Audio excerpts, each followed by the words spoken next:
నమస్తే, నేను మీ సుబ్రహ్మణ్యాన్ని. ఈరోజు మరొక కథతో మీ ముందుకు వచ్చాను. ఇది నేను రాసి చదువుతున్న కథ. కథ పేరు దేవుడు ఉన్నాడు. ఒకరోజు సుబ్బారావు ఆఫీసులో తన పనిలో తాను లీనమై ఉన్నాడు. ఇంతలో తన సెక్షన్ హెడ్ కబురు పెట్టడంతో సుబ్బారావు తన చూస్తున్న ఫైలు మూసి సెక్షన్ హెడ్ దగ్గరికి వెళ్ళాడు. సెక్షన్ హెడ్, చూడు సుబ్బారావు, రేపు ఆదివారం నువ్వు ఒక పని చేయాలన్నాడు. ఆదివారం ఏం పనిరా బాబు అనుకుని, తప్ప కాబట్టి చెప్పండి అన్నాడు.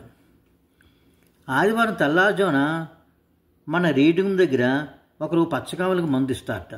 అది నువ్వు తీసుకుని మన ఆఫీసర్స్ క్వార్టర్స్లో ఉన్న మన బాస్కు తెచ్చి ఇవ్వాలి. వాళ్ళకి ఈ ఊరు కొత్త, వాళ్ళ అబ్బాయికి పాపం పచ్చకావల జబ్బు వచ్చిందిట. నువ్వు ఈ మందు తీసుకెళ్ళి వాళ్ళకి ఇయ్యి అన్నాడు. సుబ్బారావు చికాగా, ఏమిటి సార్, తెల్లారుజామున లేచి మందు తీసుకుని 3 కిలోమీటర్లు వెళ్ళి ఆ బాస్కి ఇవ్వాలా అన్నాడు చికాగ్గా. సెక్షన్ హెడ్, చూడు సుబ్బారావు, నువ్వు చాలా చిన్న వయసులో ఉన్నావు, నీకు తెలియదు. మనం ఇప్పుడు ఒకరికి సహాయం చేస్తే దేవుడు మనకు సహాయం చేస్తాడు. సహాయం చేయడానికి ఎప్పుడూ నిరాకరించుకో, ముందు నీకే తెలుస్తుంది అన్నాడు. సుబ్బారావు ఇక తప్పదనుకుని ఆదివారం తెల్లారుజామున లేచి లైన్లో నిలబడి ఆ పచ్చకావల మందు తీసుకుని వాళ్ళ ఆఫీసర్ ఇంటికి వెళ్ళాడు. వాళ్ళు ఎంతో మురిసిపోయారు. కాలం గడిచింది. ఒకరోజు రాత్రి సుబ్బారావు కొడుకు 3 సంవత్సరాలు ఉంటాయి, ఉన్నట్టుండి కళ్ళు తిరిగి పడిపోయి ఫిట్స్ వచ్చినంతగా అయిపోయాడు. సుబ్బారావు దంపతులు గాబరా పడిపోయి పిల్లాన్ని తీసుకుని డాక్టర్ దగ్గరికి పరిగెత్తారు. డాక్టర్ అప్పటికి ట్రీట్మెంట్ ఇచ్చి కొన్ని టెస్టులు చేయించమన్నాడు. మర్నాడు సుబ్బారావు కొడుక్కి ఆ టెస్టులన్నీ చేయించాడు. రిపోర్ట్స్ చూసి డాక్టరు ఒక ఇంజక్షన్ రాసిచ్చాడు. ఈ ఇంజక్షన్ చాలా అవసరం అని చెప్పాడు.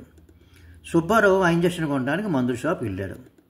కానీ ఆ షాప్ వాడు ఆ మందు ప్రస్తుతం మార్కెట్లో లేదని, ఎప్పుడు వస్తుందో తెలియదని చెప్పి పంపించేశాడు. సుబ్బారావు చాలా గాబరా పడ్డాడు. ఇప్పుడు ఏం చేయాలరా దేవుడా అనుకుని అందరి దేవుళ్ళకు మొక్కేసుకున్నాడు ఆ ఇంజక్షన్ దొరకాలని. మర్నాడు సుబ్బారావు ఆఫీసులో తన సెక్షన్ హెడ్తో చెప్పాడు ఏం చేయాలో తెలియలేదు అని. అప్పుడు సెక్షన్ హెడ్ ఒక ఐడియా ఇచ్చాడు. మన మెడికల్ క్లినిక్కి వెళ్ళి అక్కడ ప్రయత్నించు. వాళ్ళ ఆఫీసులో ఒక మెడికల్ క్లినిక్ ఉందిలేండి. సుబ్బారావుకి ఈ ఐడియా వచ్చింది. క్లినిక్కి వెళ్ళి అక్కడ ఆ డాక్టర్ని కలుసుకుని తన గోడు చెప్పుకున్నాడు. వెంటనే డాక్టరు ఆ ఫార్మసిస్ట్ని పిలిచి ఆ ఇంజక్షన్ ఉందేమో చెక్ చేయమన్నాడు. సుబ్బారావు అదృష్టం కొద్దీ ఆ ఇంజక్షన్ ఆ మెడికల్ షాప్లో ఉంది. వెంటనే డాక్టరు సుబ్బారావుకి ఆ ఇంజక్షన్ ఇచ్చాడు. సుబ్బారావు డాక్టర్కి దండం పెట్టి ఆ ఇంజక్షన్ తీసుకుని సెక్షన్ హెడ్ దగ్గరికి వెళ్ళి చెప్పాడు. సెక్షన్ హెడ్ చాలా సంతోషించి, సుబ్బారావు, నీ జ్ఞాపకం ఉందా, కొన్ని రోజుల క్రితం నిన్ను పచ్చకావల మందు తీసుకుని మన ఆఫీసర్ గారికి ఇమ్మంటే నువ్వు చికాకు పడ్డావు. నేను అప్పుడు నీతో ఒక మాట అన్నాను, మనం ఒకరికి సహాయం చేస్తే దేవుడు మనకు సహాయం చేస్తాడని, జ్ఞాపకం ఉందా అన్నాడు. సుబ్బారావు, నిజమే సార్, ఇప్పుడు నాకు మార్కెట్లో దొరకని ముందు నాకు దొరికింది, చాలా సంతోషం అన్నాడు. శుభం. ఎలా ఉంది కదా, బాగుంది కదా? మీ అభిప్రాయాన్ని తెలియజేయండి.